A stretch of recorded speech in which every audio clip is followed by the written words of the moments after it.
ሰላም ኣምላኽ ንዓኹም ይኹም ክቡራት ኣሕዋት ኣሓትን ፀጋ ጎይታናን መድሓኒና ኢየሱስ ክርስቶስ ንዓኻትኩም ይኹን ሎማዓንቲ ዘቕርበልኩም ኣርእስቲ ብዛዕባ ጥዕና እዩ እዚ ኣብ መፅሓፍ ቅዱስና ብኩልንትናና ሙሉኣት ኮይንና ክንመላለስ ክሳዕታ እግዚኣብሔር ዝወስደና ክሳዕታ ዕለተ ሞትና እተኣክል ከመይ ጌርና ኣብዛ ምድሪ እዚኣ ሙሉእ ጥዕና ሓሊና ክንነብር ከም ዝግባአና እዚ ንባዕሉ ሓደ ካብቲ ኣስተምህሮ ናይ መፅሓፍ ቅዱስ እሞ እግዚኣብሔር ክገልፀልና ብሓቂ ዓለም ብሕማም ትሳቐላ ብጥሜት ትሳቐላ ብኹናት ትሳቐላ ብስደት ብኩሉ መትሓዚ የብላን ዛ ዓለም እዚኣ ኮይና ዘላ ሞ እስኪ ገለ ካብቲ ናይ መፅሓፍ ቅዱስ ምርኩስ ብምግባር ኣነ ንስኹምካ ካብቲ ኣብ ዓለምና ወሪዱ ዘሎ ብሕማም ግብፂ ተመሲሉ ዘሎ ካብኡ ከመይ ጌርና ንሕና ክንገላገል ከም ንኽእል ገለ ምክርታት ክበኩም እሞ እግዚኣብሔር ነዚ ዝገልፆኻ ንሱ በይኒ ዳኣ እምበር ደምን ስጋን ነዚ ብርሃን እዚ ከብርሃልና ኣይክእኒ እስኪ ንፀሊ ቅዱስ እግዚአብሔር ኣቦና መስግነካ ንባርከካ ኣለና ጎይታይ እንሆ ዛ ዓለም እዚኣ ብሕማም ትሳቐላ ጎይታ ከምቲ ኣብ ቃልካ ዝበሎ ካብቲ ኣብ ዓለም ዝወርድ ናይ ሕማም ግብፂ ክሕልወካ ዝብል ቃል ኣለካ ከምኡውን ብኩልንትናና ጥዑያት ኮይንና ክንመላለስ ኣስተምህሮ ናይ መፅሓፍ ቅዱስ እሞ እግዚኣብሔር ነዚ ቃል እዚ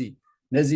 ምክሪ እዚ ክትገልፀልና ልምነካ ንሰምዑ ኩሎም በረኸትካ ስለደሎም ብስም ተፍቅሮ ወድኻ ኢየሱስ ክርስቶስ ኣሜን ክቡራት ኣሕዋት ኣብ ሳልሳይ መልእኽቲ ዮሃንስ ምዕራፍ የብሉን ፍቅዲ 2 እንታይ ኢልዎ ኣታ ፍቁር ከምቲ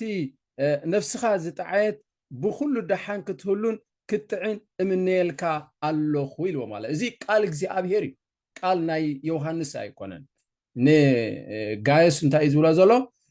ከምቲ ነፍስኻ ዝጣዓየት ብኩሉ ደሓን ክትህሉን ክትዕን እምነየልካ ኣለኹ እዛ ብኩሉ ትበሃል ቃል እንታይ እያ እግዚኣብሔር ድሌቱ እንታይ እዩ ኣነ ንስኹምን ኩልንትናና ጥዑያት ክንከውን ኣእምሮና ጥዑይ ክኸውን ኣሎ ኣካላዊ ጥዕናና ጥዑይ ክኸውን ኣሎ መንፈሳውነትና ጥዑይ ክኸውን ኣሎ እዘን ሰለስተ ነገራት እዚአን ኣካላውን ኣእምራውን መንፈሳውን እዚ ሙሉእ ጥዑይ እንድሕር ኮይኑ ሓደ ሰብ ኢና እዚ ሰብ እዚ ጥዑይ እዩ ኢና ንዛረብ ማለት እዩ እንተደኣ ኣእምሮና ምስትውዓልና ድኹም ተደኣ ኮይኑ ቁጣዓት እንተደኣ ንኸውን ተደኣ ኮይና ምስ ሰባት ክንረዳዳእ ዘይንኽእል እንተደኣ ኮይና እዚ ሰብ እዚ ጥዑይ ክትብሎ ኣይትኽእልኒኻ ፀገም ኣለዎ እንታይ ክገብር ኣለዎ ማለት እዩ በቲ መምርሒ ናይ መፅሓፍ ቅዱስ ክኸይድ ኣለዎ እስኪ ኣብዛ ዓለም እዚኣ ከምቲ ሞራላዊ ሕጊ ዘሎ ናይ ጥዕና ሕጊኻ ኣሎና ማለት እዩ ሓደ ሰብ ኣብ ኣካላዊ ጥዕኑ ክግደስ እንተደኣ ኮይኑ ኣብ ኣካላዊ ጥዕኑ ክግደስ እንተደኣ ኮይኑ እንታይ ክገብር ኣለዎ ንዝብል ሕቶ መብዛሕትኡ መፅናዕትታት ከም ዝተገበረ እቲ ዝበዝሐ ሕማም ዝመፅእ ልዕሊ 55 ሚእታዊት ብምንታይ እንተደኣ ኢልና ብኣመጋግባ ብምክንያት ናይ ኣካላዊ ምንቅስቃስን እዩ ማለት እዩ እስኪ ሕጂ ሎማዓንቲ ዘቕርበልኩም ሓንቲ ፍልይ ዝበለት ሽኮርያ እዚ ሽኮርያ እዚ ኣብ ዓለምና ካብ ዓመት ናብ ዓመት እንዳስፋሕፍሐ ይኸይድ ኣሎ ዳርጋ ለበዳ ሕማም ክትብሎ ትኽእል ኢኻ ሽኮርያ ጥራሕ ኣይኮነን ካንሰር ኣሎ ድኻም ልቢ ኣሎ ካልእ ሕማማት እውን ኣሎ ተን ቀንዲ ዓበይቲ ኣብ ዓለምና ዝበሃላ ግን እታ ቀዳመይቲ ትስራዕ ድኻም ልቢ እያ ድኻም ልቢ ብዙሕ ሰብ ይመውት ኣሎ ብምክንያት ናይ ድኻም ልቢ እታ ካልኣይቲኻ ካንሰር እያ ሳልሰይቲ ሽኮርያ ሕጂ ብዛዕባ ሽኮርያ ኢና ክንመሃር ሽኮርያ ታይፕ 2 ድበሃል ኣሎ ታይፕ 1 ከዓ ድበሃል ኣሎ እዚ ሕጂ ንምሃራ ግን ታይፕ 2 እቲ ብምክንያት ናይ ኣመጋግባኻ ይኹን ናይ ካልእ ይኹን ዝመፅእ ማለት እዩ ሕጂ ሽኮርያ እቲ ላይፍ ስታይል ናትና እንተደኣ ኣማሓይሽና ብዘይ መድሃኒት ክትሓውት ትኽእል እያ ሽኮርያ ንክትሓዊ ቀሊል እዩ እንተደኣ ናተይ ናትኩምን ላይፍ ስታይል እቲ ኣናብራ ናይ ኣመጋግባና ሂወትና እንተደኣ ኣማሓይሽና ቀስ ብቀስ እንዳጎደለት ክትከይድ ትኽእል እያ ተንቀንዲ እንጥቀመለንካ ኣመጋግባ እታ ካልኣይትኻ ምንቅስቃስ ሳልሰይትኻ ማይ ማለት እዩ እዘን ሰለስተ እዚኣተን እንተደኣ ብግቡእ ኣማሓይሽናየን ተጠቂምናለን እንታይ ክኸውን ይኽእል እዩ እቲ ኣብ ደምና ዘሎ ሽኮር ካብ ግዜ ናብ ግዜ እንዳጎደለ ክኸይድ ይኽእል እዩ كالي توسخا أخول دكاس مهلاوكا بتعمي صبوغيو إذن حدا شمنت زخوانا نايت عنا حقتات اللوا زين شمنت نايت عنا حقتات زيادة مدهانيتنا نبلن مالتي مدهانيتنا نبلن مالتي السخا نيو ستارت لنا نفلتن مجاجب الله اكسرسايز الله ماي صوري ماي صوري اير صحي برهان كتركب عليك رأسها خدقت عليك أملاك توكل عليك زيادة زين شمنت زين نايت عنا حقي انت دا اب هيوتنا اتكبير ناين كاب جيزي ناب جيزي ممحياش كمتس تخولو اللو مالتي حجي ازي شكر مبزحة حجي ابزي حبشانا كم نريو شكر شكر حماغي براون شكر نتقم ازي صعدا شكر حماغي إلهم كزاربو انا سمع له خبقل غزاوتي حجي انتايتي نحنا خنطقمو زغبانا خنطقمولو زي غبانا نغرات كنفلط يغبانا حديتهم مغبታት انوسدوم توم زبزحو شكر اللهم نحنا حبشا نتقمولو مزحتو تاي سرناي الله طاف الله طاف صبو ولا حنت صقم يبلون سرناي ازي سرناي زي فينولو سرناي الله ازي ببزحي قጫ نتقمولهم ازي اتوم يم حجي كنتقم كلنا فلاي ابزي اوروبا اب امريكا اب كندا زفوريو عينت سرناي هايبرايد دخونو زتداقليهم حجيزهم زتداقلو عليت سرناي اب هاجرنا زولو سرناي نابز عدي زولو سرناي نستفالاليو زوم زتداقلو عليت سرناي زياتهم شكوريا نخت حمم بتعمي نعهاس ستايد غوبريم مالت شكوريا نخت حمم زدغفخا حجيتي سرناي بزح عليت سرناي الله استفالالي عليت سرناي الله دارغات 900 زخون اب امريكا اب كندا اب اوروبا زولو عليت سرناي جن زتداقل ايو ازي زتداقل زي شكوريا نخت حمم قلتو في زغبر الكمالت حدد بعلو سرناي شكر الله هاي جلايسيميك اندكس الله زي هاي جلايسيميك اندكس نتاي اتي جلوكوز مسحقق مسبلع خيات جلوكوز فاست بقى نافت دمكا زرق نخبل زخل عقاني زي حجي سرناي كنتنقق يقبعنا قداميتي قال سبات حجي انا فينو ايبلعني سرنا إنا نبلع وخام فعلت سرنا مالتي هول ويت زبل عداغا زلو حجي نحنا اين تقمولنا بيتنا بفصم اين تقمولنا زي هول ويت زبل سرناي اب عداغاتات زلو بطعمي انتايو حدغنيايو كمتني عدنا سرناي كيمسلوكم مالتي سرناي صبويو ناكلاتنا جن انتدا تداقيلو جن بطعمي زغدده ملشو صعبين الله كابتن يقدم مالتي حجسو ازي سرناي زي كاب نوع نتقم كالوت الله وحد زخونه ستارش زلو نامنت سبلت حجي سبلت سرنايو حدا كابتوم هايبريدايز زي كونو مالت زي تداولو يزبحال سبلت اللو كاموت الله زوين على سرناي صبوي وحد شكر الله متن شكر كانت له وحد شكر الله مالتي حجي ولا انت بلعخايو እንደገና ትሑት ዝኾነ ግላይሴሚክ ኢንዴክስ ስለዘለዎ ኣብ ደምካ ዝርእ ክብል ኣይክእኒ ካልእ ንጥቀመሉ እንታይ ባክዌት ሕጂ ጽቡይ ሓደ ግሉተን የብሉን ባክዌት ሽኮር የብሉን ብጣዕሚ ጽቡይ ንሕና ቤትና ሕጂ እሱኢና ንጥቀም እዚ ባክዌት ዝበሃል ጥረ እዩ ሲዲስ እዩ ምስቶም ዓሊ ሲዲስ ስርናይ ኣይኮነን እሱ ተደሊኻ ጠጢቕካ ክትበልዖ ትኽእል ኢኻ ተደሊኻ ከዓ ቅጫ ጌርካ ክትምገቦ ትኽእል ኢኻ ተደሊኻ ከዓ ምስጣፍ ሓዊስካ እንጀራ ክትሰርሖ ትኽእል ኢኻ ሕጂ ኩላ ግዜ ክንፈልጦ ዝግባአና ናይ ላልሽ ስራሕ እዩ ናይ ሽኮርያ ኣብ ደምና ትቋፀሮ መን እያ እንተዳ ኢልና ላልሽ ወይ ከዓ እዛ ፓንክሬስ ኢልና ንፅዋዓ ማለት እዩ እዛ ላልሽ እዚኣ ክልተ ዓይነት ሆርሞናት እያ ተመንጩ እዚ ኢንሱሊን ኤንድ ግላይኮጎን ዝበሃል እዚ ኢንሱሊን እንታይ እዩ ስርሑ እንተዳ ኢልና ኣብ ደምና ዘሎ ሽኮር ንምቁፃር ንዑ ትቋፀሮ ማለት እዩ ድሓር እንተዳ ኣብ ደምና ሽኮር ውሒዱኻ እዚ ግላይኮጎን ዝበሃል ዓይነት ሆርሞን እሱ ይነዝዕ ሞ ድሓር ኣብ ደምና ሽኮር ንኽህሉ ይገብር ሽኮር የድልየና እዩ ማለት እዩ ብዓቆኑ ሕጂ እቲ ፀገም ዘሎ ንኣብነት ኣብ መንጎ ሽኮርን ኣብ መንጎ ፊኖን ከነዋዳድሮ ከለና ዝለዓለ ግላይሴሚክ ዘለዎ እንታይ ፊኖ ፊኖ ሕጂ ልዕሊ 55 ማለት እዩ ካብ 55 ንታሕቲ ዘሎ እዚ ሎው ግላይሴሚክ ኢንዴክስ ወይ ከዓ ሜዲየም ግላይሴሚክ ኢንዴክስ ኢና ንብሎ ካብ 55 ንላዕለ ግና ሃይ ግላይሴሚክ ኢንዴክስ ኣሎ ኢና ንብሎ ሞ ፊኖ ብጣዕሚ ክንጥንቀቕ ይግባአና ፊኖ ነቲ ቪታሚን የውፅዎ ነቲ ፋይበር የውፅዎ ስለዚ ወላ ሓንቲ ጥቕሚ ዝበሃል የብሉን ፊኖ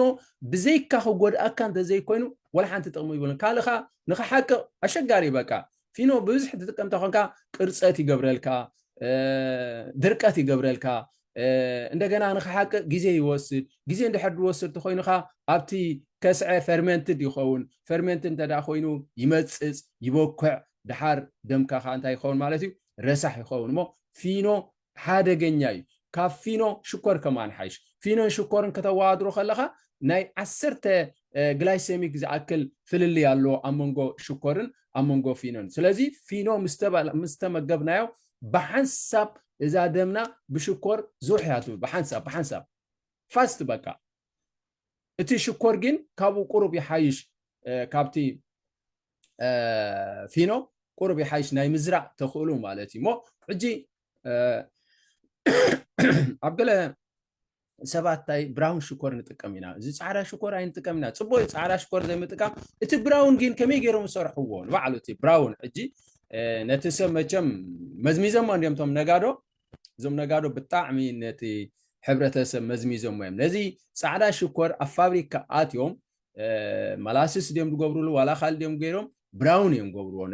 ነቲ ፃዕዳ ሽኮር ዝነበረ ብራውን ገይሮም ኣብ ዕዳጋ ይቀርብዎ ድሓር ኣብ ሻሂኻ ክትገብሮ ከለኻ ብልል ይብል በቃ ሕብሪ ገይሮምሉ ከም ዘለዉ ኣብ ከለኻ ክትርዳእ ትኽእል ማለት እዩ ሕጂ ብዝኾነ ይኹን ብራውን ይኹን ፃዕዳ ሽኮር ይኹን ዘይምጥቃም እቲ ዝበለፀ ዘይምጥቃም ማለት እዩ ኣእምሮና ከማን ሽኮር እዚ ፃዕዳ ሽኮር እዚ ነቲ ናይ ምስትውዓል ክእለትና እንታይ ይገብሮ እዩ ማለት እዩ ይሽፍኖ እዩ ማለት እዩ እሞ እንታይ ክንጥቀም ኣለና ብዝበል ሕቶ ማለት እዩ እንታይ ክንጥቀም ኣለና ሽኮር ትፈትው ሰባት ተዳ ሃልይኹም ንኣብነት ሽኮርያ ዝሓመምኩም ሰባት ተዳ ሃልይኹም እንታይ ዳ እሞ ክንጥቀም ኣለና ንዝብል ሕቶ እቲ ዝበለፀ መላሲስ ዝበሃል ኣሎ ፀሊም እዩ ብላክ መላሲስ ዝበሃል ኣሎ እሱ ሓደ ኣይሮን ኣሎ ብጣዕሚ ፅቡቅ እዩ ውሑድ ሽኮር ስለ ዘሎ እሱ ኣብ ሻሂኹም ድዩ ኣብ ካልእ ዲጌርኩም ክትጥቀሙ ትኽእሉ ኢኹም እቲ ባህርያዊ ከረሜላ ተባሂሉ ዝፍለጥ እንታይ እዩ ተምሪ ሕጂ ፅቡቅ እዩ ብጣዕሚ ሓደ ፋይበር ኣሎ ፋይበር ፅቡቅ እዩ ሓደ ነቲ ኮለስትሮል ኣብ ኣካላትካ ዘሎ የጉድሎ እዩ ፋይበር እንተዳሃልይዎ ከኣቲ ናትካ መዓናጡ የፅርዮ እዩ እጂ ብብዝሒ ፋይበር እንድሕር ንጥቀም ተዳ ኮይና ዕድሜና ነዊሕ እዩ ዝኸውን ማለት እዩ እንታይ ኢሎም ይመስሉ መሲልኩም ሞትሲ ካብ መዓናጡ እዩ ዝጅመር ዴዝ ስታርት ፍሮም ዘ ኢንተስታይን እዮም ዝብሎ ካብቲ ኮሎን ካብኡ ይጅምር ሞት እዩ ዝበሃል ማለት እዩ ስለዚ መዓናጡና ጥዑይ እንተዳ ኮይኑ ሙሉእ ኣካላትና ጥዑይ ዝኸውን ማለት እዩ መዓናጡና እንተዳ ብርስሓት እንዳተጠቅዕ ከምዚ ኢሉ እንድሕር ፀቢቡ ግን ኣብኡ ይምሽምሽ ድሓር ካንሰርን ገለን ትሓምም ኮሎን ካንሰር ትሓምም ማለት እዩ ስለዚ ፋይበር የድልየና እዩ ማለት እቶም ዝለዓለ ፋይበር ዘለዎም ዓይነት እዮም ተዳ ኢልና ከም በዓል ተምሪ ዝለዓለ ፋይበር ኣሎ ኦት ዝለዓለ ፋይበር ኣሎ ዋይልድ ራይስ ዝበሃል ኣሎ ፀሊሚ ኣዝዩ ቅጥን ዝበለ ነዊሒ እሱ ሕጂ ዝለዓለ ፋይበር ኣሎ እዚታት ምስ ንጥቀም ኣሕምልትን ፍረታትን እዚ ምስ ንጥቀም ዝለዓለ ፋይበር ስለ ዘሎ ሓደ ንካንሰር ፅቡቅ እዩ ኮሎን ካንሰር ክንሓምም ኣይንኽእልና እንደገና ኻ ነቲ ኮለስትሮል ኣብ ኣካላትና ዘሎ ስለ ዘጉድሎ ብጣዕሚ ፅቡቅ እዩ ሕጂ እዚ ፊኖ እንታይ ዝገብር መሲልኩም ምስተመገብናዮ ብሓንሳብ ኣብቲ ደም ትሽኮር እዩ ብሓንሳብ ዝሕው ዝብል ማለት እዩ እቲ ግሉኮዝ ድሓር ኢንሱሊን ኣእምሮ ንኢንሱሊን ሽኮር ኣትሎ ክትነዝዕለኪ ምስ በላ ብሓንሳብ ስኻ ነቲ ኢንሱሊን ብሓንሳብካ ብብዝሒ ትሰዶ ማለት እዩ መልሽኻ ይበዝሕ መልሽ ምስ በዝሕኻ ግላኮጎን ካስ ሕጂ ይማዛባዕ يمازابعتي أمونغو جلاكاغونين تي انسولين ناي منزع ناي كلاتومسي ان بالانس يخون مالتي ان بالانس مسكونه حجي ابا خلاها تاي تخون شكر يا تحمم مالتي كتقاصر يتخلنا لعل عقما يخون اتا لالش مالتي سلازي قال انتاي انت دايلنا صعدا رز صعدا رز اين التقم دخونه يس ولا شكر يا حمم يخون زي حمم يخون صعدا رز كنتقم يبلنان شكر طقلالا خنتقم يبلنان እንታይ ደኣ እሞ ክንጥቀም ኢና ኢልኩም ተሓስቡ ትኾኑ ሓንቶ ኢለኩም እየ መላሲስ ወይ ከዓ ተምሪ ተጠቐሙ ኣብ ክንዲ ሽኮር ማለት እዩ ካልእ ግን እዚ ብራውን ሽኮር ኢልኩም ትጥቀሙ ግን ብራውን ሽኮር ኣይኮነን ከይተሓሙ ኣብ ፀገም ከይተኣትዉ ማለት እዩ ድሓር ፃዕዳ ሩዝ ክንጥቀም የብልናን ሽኮር ብብዝሒ ክንጥቀም የብልናን ካልእ ኸ እንታይ ደኣ ኣብ ክንዲ ፃዕዳ ሩዝ ክንጥቀም ኣለና ንዝበል ሕቶ ብራውን ራይስ ፓስታ ዝበሃል ኣሎ براون رايس አሎ ፓስታ ሕጂ ብፊኖ ዝተሰርሐ ኣይንጠቐም እዚ ፒዛ ብፊኖ ዝተሰርሐ ባኒ ብፊኖ ዝተሰርሐ ብሽኮቲ ብፊኖ ዝተሰርሐ ብፊኖ ዝተሰርሐ ዘበለ ናብ ኣፍካ ከተእትዎ የብልካን ኣይሽንኳይ ብፊኖ ዝተሰርሐሲ ነታ ስርናይ ከማን ሆልዌት ትበሃል ከማን እሳ ከማን ኣሸጋሪት ኮይና ኣላ ማለት እዩ እሳ ከማን ኣሸጋሪት ኮይና ኣላ ስፐልት ወይ ከዓ ካሙት ካልእ ዳ ክትጥቀም ኣለካ እምበር እሱ ከማን ንባዕሉ ፀገም ኣለዎ ምክንያቱ ስለ ዘዳቀልዎ ማለት እዩ ሕጂ ካልእ እንታይ ዓይነት ሩዝ ክንጥቀም ኣለና እንተላልና ዋይልድ ራይስ ዝበሃል ኣሎ እሱ ወልሓንቲ ሽኮር ዝበሃል ነገር የብሉ ፓስታ ስፓጌቲ ከዓ ብኪንዋ ዝተሰርሐ ስፓጌቲ ኣለኩም ኪንዋ ፓስታ ዝበሃል ኣሎ ኪንዋ ካልእ ከዓ እዚ ስፐልት ፓስታ ስፓጌቲ ኣሎ ብክልቲኡ ዝተሰርሐ ማለት እዩ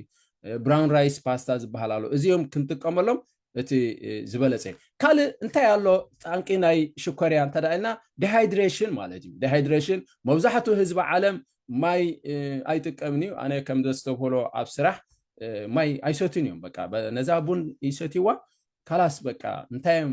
ከመይ ገይረም ዝዛወር ኣነ ገርመኒ በቃ ብዙሕ ማይ ክሰትዩ ኣይትሪኦም ኒኻን وحدين بقى معوق يا ابو لامبر بزح ما يسد حزب عالم مبزحته حزب عالم دهايدريشن الو صمات اكلات الو بزح ما زين سيت انت دا خوينا دمنا انت يخون يحفز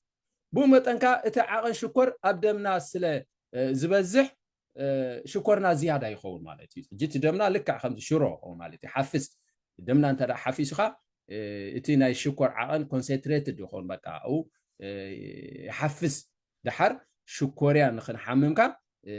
صقم يخون مالت كالي صمات اكلات كلونا زغبرو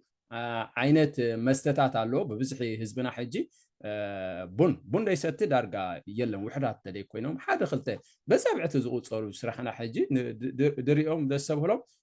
ሓደ ክልተ ኢልካ ክትቆፅሮ ተዘይኮንካ እቲ ዝበዝሐ ህዝቢ ብሙሉእ እቲ ሰራሕተኛ ንግሆ በቃ ቡን ይሰቲ ማለት እዚ ቡን ሕጂ ጠንቅ ናይ ሕማም እዩ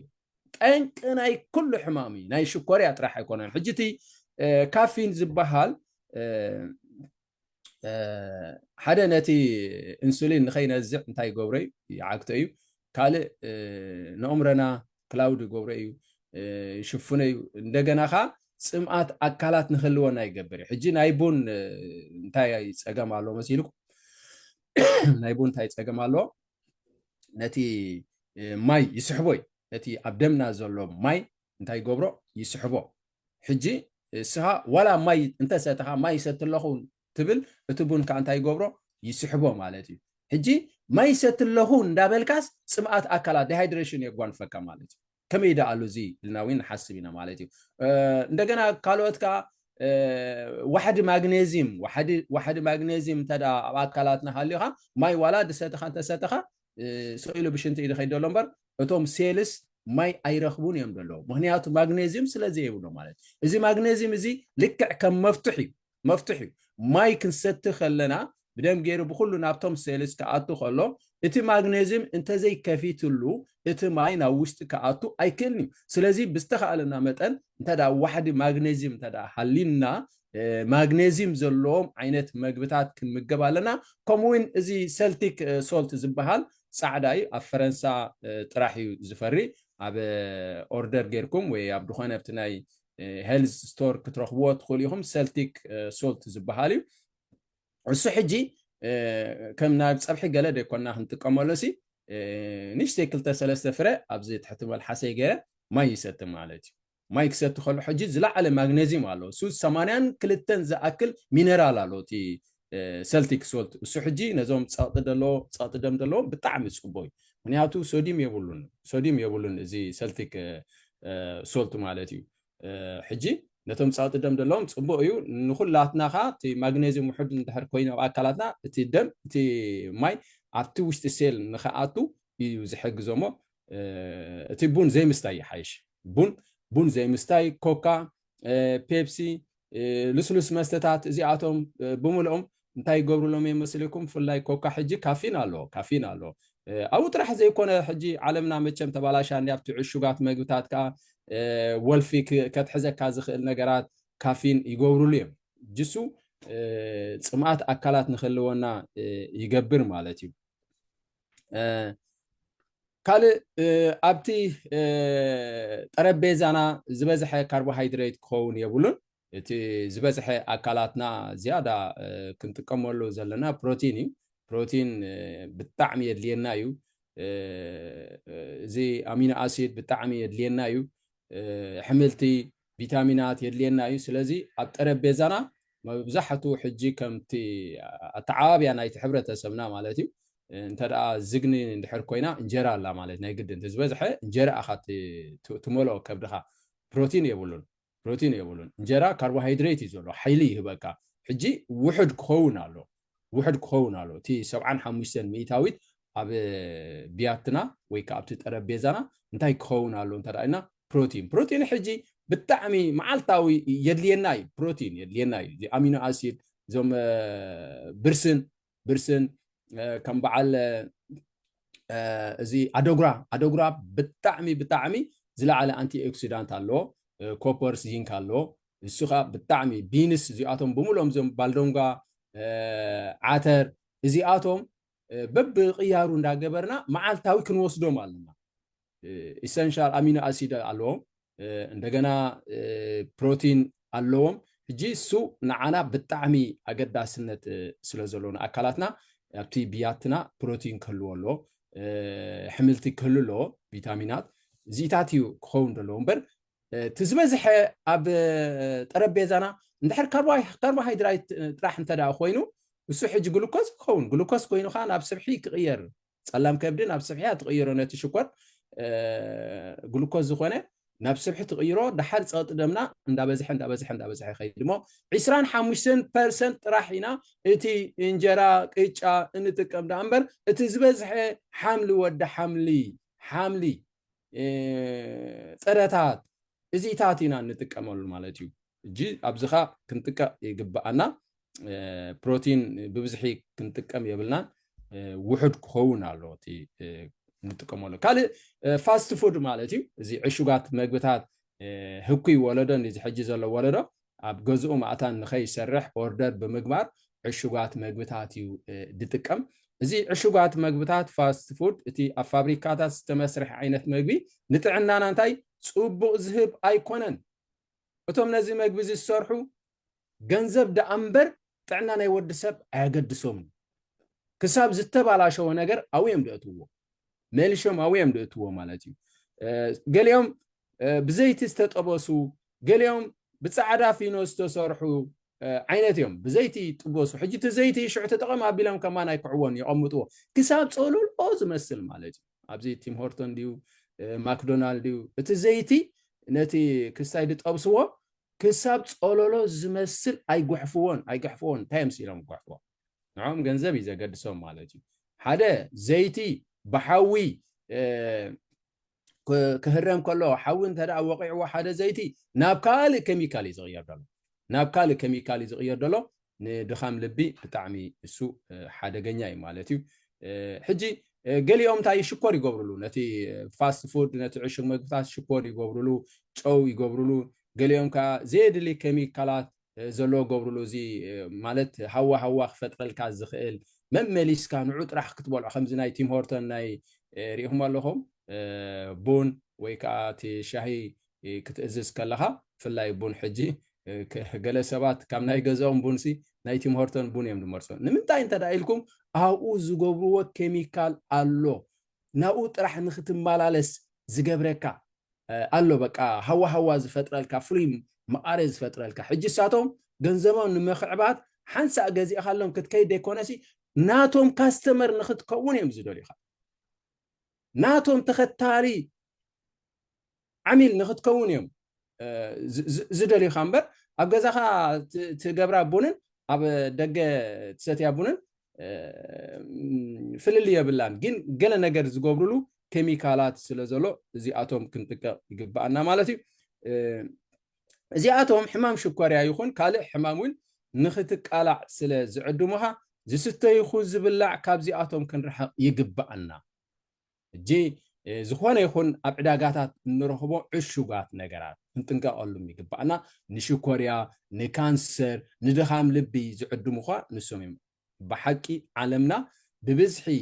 ሰባት ዝሞቱ ዘለዉ ብምንታይ እንተዳኢልና ብካንሰር ብድኻም ልቢ ብሽኮርያ ብዙሓት እዮም ሰባት ዝሓሙ እንደገና ኣብ ሕክምና ክትከይድ ከለኻ ሽኮር ዝያዳ ኮይና ሕክምና እንተደኣ ከይደ እቲ ዶክተር እንታይ ይብለኒ መድሃኒት ጀምር ይብለኒ ራይሞ ኣብ ክንዲ ከምዚ ጌርካ ተጠንቀቐላ ክተጉድለላ ትኽእል ኢኻ እምበር ኣነ መድሃኒት ኣይዘልካኒ ኣብ ክንዲ ድብለካ መድሃኒት ሕጂ መድሃኒት ናይ ሽኮርያ ሓንሳም ድሕር ጀሚርካኻ ብጣዕሚ ሓደገኛ እዩ ክትገድፎስ ተኽእሎስ የሸግረካ እዩ ከምዚ ሜዲኬሽን ንኽትከውን እዮም ዝገብሩ ካብቲ መድሃኒት እንታይ እዮም ዝገብርዎ ብዘይብኡ በቃ ፌንት ኢኻ ትኸውን ማለት መድሃኒት ወሲድካ ግን ፅቡቕ ካልእ ፀቕጢ ደም ሓይመ እንተ ሕክምና እንድሕር ከይደ መድሃኒት እዮም ዝእዝዙልካ እምበር ከምዚ ጌርካ እንታይ ግበሮ ኣጉድሎ ኣይብሎኻን እዮም ምክንያቱ እቲ መድሃኒት ክሽየጠሎም እዮም ዝደልዩ ንሳቶም ሜዲኬሽን ኮይንካ ንኽትመላለስ ይዝገብረካ ተዳ ሜዲኬሽን ኮይንካ ኻ እቲ መድሃኒት ንዓኻ ወላ ሓንቲ መን ኣሎ እስኪ ንገሩኒ መን ኣሎ ናይ ፀቕጢ ደም መድሃኒት እንዳወሰድኩስ ኣጉዲለያ ክብል ዝኽእል ወላ ሓደ ሰብ ኣይትረኽቡን 20 ዓመት 30 ዓመት መድሃኒት ኣኺልካ ክትቅለብ ኢኻ ካብኡ ፀላም ከብድኻ ትትንከፍ ኣብ ዘይተደለየ ነገር ካልእ ሕማም ከተምፅእ ትኽእል ኢኻ ስለዚ ፀቕጢ ደም ንኽትፍውሳ እታ ዝቐለለት እያ ኣብ ክሽነኻ ባዕልኻ ክትገብራ ትኽእል ኢኻ ማለት እያ ላይፍ ስታይልካ እንድሕር ኣማሓይሽካ ሽኮርያ ብዘይ መድሃኒት ንስኻ እንታይ ክትገብራ ትኽእል ኢኻ ክተጥፍኣ ተኽእሎ ኣለዎ ከም ዝበልክዎም ማለት እዩ ኣመጋግባ እንድሕር ተጠንቂቕና ኤክሰርሳይዝ ንገብር ተደኣ ኮይና ቡን ደይንሰቲ እንተደኣ ኮይና ማይ ብብዝሒ ንሰቲ ተደኣ ኮይና እታ ሽኮርያ ካብ ሰሙን ናብ ሰሙን እንዳጎደለት ናብ ንቡር ነገር ክትመፅእ ትኽእል እያ ብዘይ መድሃኒት ማለት እዩ መድሃኒት ግን ዘይ ምውሳድ ይበልፅ ብዝተኸኣለኩም መጠን ምኽርታት እንዳሓተትኩም ነቶም ሰሞያ ጥዕና እንዳሓተትኩም ዳ ክትገብሩለኩም እምበር መድሃኒት ዝበሃል ከይትወስኩም ሕጂ እዚ ሜዲኬሽን ተመላላሳይ ናይ መድሃኒት እንተደኣ ኮይንካ ብፍላይ ናይ ፀቕጢ ደም መድሃኒት መዓልታዊ ትወስዶም ላልሽ ፓንክሬስ ካብቲ ጉባእ ስራሓ ስለ ዘማዛብዓ ሽኮርያ ታይፕቱ ክትሓምም ቀሊል ይኸውን ማለት እዩ እጂ ትርእይዎ እቲ ናይ ፀቕጢ ደም ኢልካ ትወስዶ መድሃኒት ንዓኻ ንፀቕጢ ደም ክሕግዘኒ ኢልካ ትወስዶሲ እቲ ናይ ፀቕጢ ደም መድሃኒት ከኒና እንወስዶ ነታ ፓንክሬስ ነታ ላልሽ ካብቲ ጉቡእ ስራሓ እዩ ዘማዛብዓ ማለት እዩ እሳ እንድሕር ተማዚዕኻ ኣኺልካ ሽኮርያ ንኽትሓምም ኣኺልካ በቃ ፀገም የምፃልካ ማለት እዩ ሕጂ መድሃኒት ኣይንጀምር ፀቕጢ ደም ዝሓመምኩም መድሃኒት ትበሃል ከይትጅምሩ ፀቕጢ ደም ተደኣ ሓሚምኩም ላይፍ ስታይልኩም ኩሉ ተንባሓይሹ እንደገና ፃዕዳ ሽጉርቲ ሓንቲ ፍረ ንጉህንጉሆ ቁርፅ ኣቢልኩም ትወስድዎ እንደገና ኻ እንታይ ከዓ ክትገብሩ ትኽእሉ ሞሪንጋ ኻ ኣለኩም ሞሪንጋ ኻ ሻይ ሞሪንጋ ጌርኩም ከዓ ትሰትዩ ምንቅስቃስ ትገብሩ ብዙሕ ማይ ትሰትዩ ካብ ስብሓዊ ዓይነት መግብታት ኩሉ ትጥንቀቑ ብድሕሪኡ ባዕላ እንታይ ክጠፍኣልኩም ትኽእል እያ ቀላል እያ ናይ ፀቕጢ ደም ኣነ ከም ከባድ ገይረ ኸማ ናይ ወስዳን እየ ናይ ፀቕጢ ደም ምክንያቱ ስለ ዝረኣኹ ኣብ ካልኦት ሰባት ዝሃብዎም ምኽሪ ብምጥቃም ፀቕጢ ደሞም ዝጎደለት ጠቕላላ ዝጠፍአት ሰባት ስለ ዘለዉ ማለት እዩ ካልእ እንታይ እኹል ድቃስ ማለት እዩ ንሕና ሓበሻ ንጥንቀቕ ይግባአና መብዛሕትኡ ገንዘብ ንምርካብ ኢሎም ብዙሓት ሰባት ናይ ለይቲ ዝሰርሑ ኣለዉ እዚ ናይ ለይቲ ስራሕ ኣሽንኳይ ንሽኮርያሲ ንካንሰር ከማን ብጣዕሚ ሓደገኛ እዩ ማለት እዩ እኹል ድቃስ የድልየና እዩ زي أخول لك أستاي مسيلكم نتعلالش بتعمي حجازي السخان نتي ريجنريشن بيتا سيلس زبحال نايلالش محدث نخد جبري زجبر حجتي بيتا سيلس ناي لالش ريجنريشن يجبر حدث مالتي أبجيزة معس أبجيزة دكاس مالتي أبجيزة ليتي أخول لك أس كندك إسكولنا بفلاي كاب ساعة شعات كساب ساعة حمش AM زلو جزيات أمرنا زي ميلاتونين زبحال نزع نخنزع كله نتعلالش نخيت بالاشو يحجزها حجريهم أمرو مسكس ركبالو أمرو مسلالش ركبالو أمرو كل جزء هيد كوارتري سو أما حداري ناي كل زي أما حداري مالتي مو كندكس كلنا كمتي نفلتو زي ميلاتونين زبحال هرمون ينزع مالتي سحجي أبجيز ألماتي زنزع كتري دحر عينها برهان قال دحر تريته هونكا أيكون حجي تأمرنا معاسي كتري معاسي ليتي سبو غير فلتي صحي كتعرب كلا أمرنا أنتي حسوالو صحي تعرب على حجي محداس كجبري إلي مدلات جبر صحي دب كتقول كلا حجي خدكس كلا تي ميلاتون ينزع مالتي سخ نزع كله حجي محداس أمرنا يحدث تيجي السخاء أمرنا طرح زي كونه دحدث له تي بيتا سيلس بحالو ناي لالش تومس الساتوم بالطعمي اكتيف يخونو يحدثوا مالتي لالش تعيتي قبو أقولقلتون كتاكاين تدا كيلا شكرا حمامنا تخلو وحدي زخون مالتي أما نلالشنا كقد زخ نجارات نوجدو حدا نايصات دم مدهانيت نلالش يقديو بون نلالش يقديو ليتي زي مدقاس نلالش يقديو بهذا مخنيازي شكريا كنحمم تخلو علو مالتي كم استداخوينو سلازي ليتي أي نسرح ليتي أبغزانا بتنبات كاتلجين كم دلاينا نسرح مالتي هلا بون زي مستاي شكر تعالى زي متقام يحيش تدا ناي شكر ولف تدا حالينا زي شكر دنش بتاعبي صبو إن شكر يا حمام مسب صقم يقولون جيز شكر دنش تاي كتقبروا تخليهم طيحينكم مسكيتشا مس دابوك سنكتوا تخليهم تدا ولف ناي شكر تدا حاليكم قال سبات ولف ناي شكر عليكم مهنياتو حنباشا زي شكر زي بلو نعهدكم دس أيولكم ني جن تاي تقول مالتاليت مستي حنباشا